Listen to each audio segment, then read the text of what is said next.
Menko Polhukam Mahfud MD meyakini ada permainan di balik putusan PN Jakarta Pusat yang memerintahkan KPU untuk menunda tahapan pemilu 2024. Ia menilai gugatan Partai Prima ke KPU merupakan domain hukum administrasi sehingga tidak ada hubungannya dengan hukum perdata. Oleh karena itu, putusan terkait pemilu bukanlah wewenang peradilan umum. Lalu apa resiko dari KPU jika tidak melaksanakan putusan Pengadilan Negeri Jakarta Pusat ini?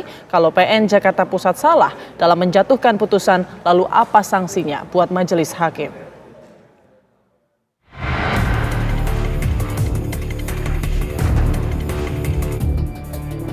Majelis Hakim memutuskan agar KPU menunda tahapan pemilu 2024. PN Jakpus menilai KPU telah melakukan perbuatan melawan hukum terhadap Partai Prima. Konsekuensi dari putusan pengadilan yaitu menunda tahapan pemilu 2024 hingga Juli 2025. Sesuai dengan aturan, dunia kita ini, dunia hukum ini penuh dengan dunia tunggang-menunggang. Kita mesti akui gitu kan, begitu banyak hakim yang ketangkap-tangkap sana-sini gitu kan. Setiap saat kita ketahui, jadi urusan tunggang-menunggang itu ya kita memang tidak bisa kesampingkan. Cuman seberapa tepat tunggang itu dan siapa yang menunggangi itu ya kita mesti tanya sama Pak Mahfud. Karena dia punya tangan banyak, telinga banyak, matanya banyak gitu ya. Dan beberapa kali tepat. Dan beberapa kali tepat. Jadi kita tanya sama beliau begitu ya. Cuman ada bagusnya memang udah buka aja. Tuh, setan siapa itu yang bermain di belakang itu? Setuju itu. Makhluk siapa itu orang itu yang bermain yang mengobok-obok ini? Ya terlepas dari tujuannya dia apapun itu soal lain gitu. Tapi who is the putusan ini? Buka, taruh di meja. Dan dia mesti tahu pasti bahwa putusan pengadilan tidak bisa menunda pemilu. Apapun alasannya. Why?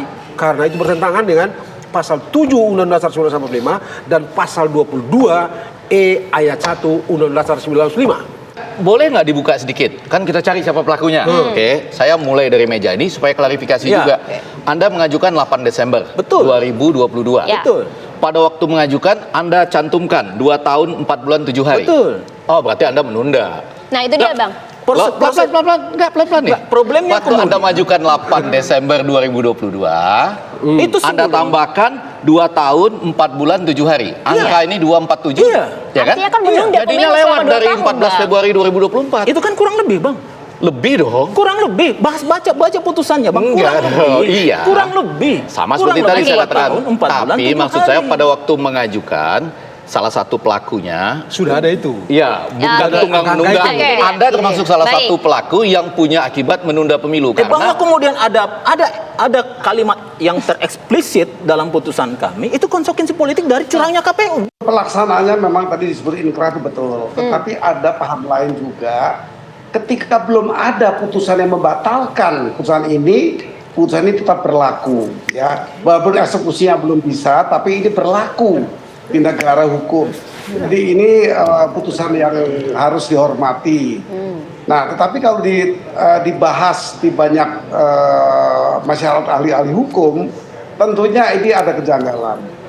Tetapi saya tidak akan membahas kasuistis, kejanggalan seperti apa dan bagaimana, karena itu ada teori-teori yang bisa mengajak kita untuk ke sana, yaitu teori von Bury, teori yang disebut sebagai teori ini mutlak ya, syarat mutlak.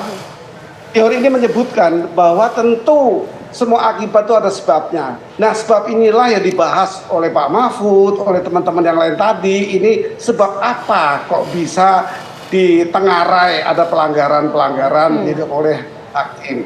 Bagi saya, tetap saya mengedepankan asas hukum yang menyebutkan apa yang putus hakim itu tidak boleh dianggap salah. Sementara belum ada tingkatan yang lebih tinggi lagi untuk memastikan itu salah. Lalu benarkah ada yang bermain di balik putusan menunda tahapan pemilu dan apa tujuannya? Tim TV One mengabarkan.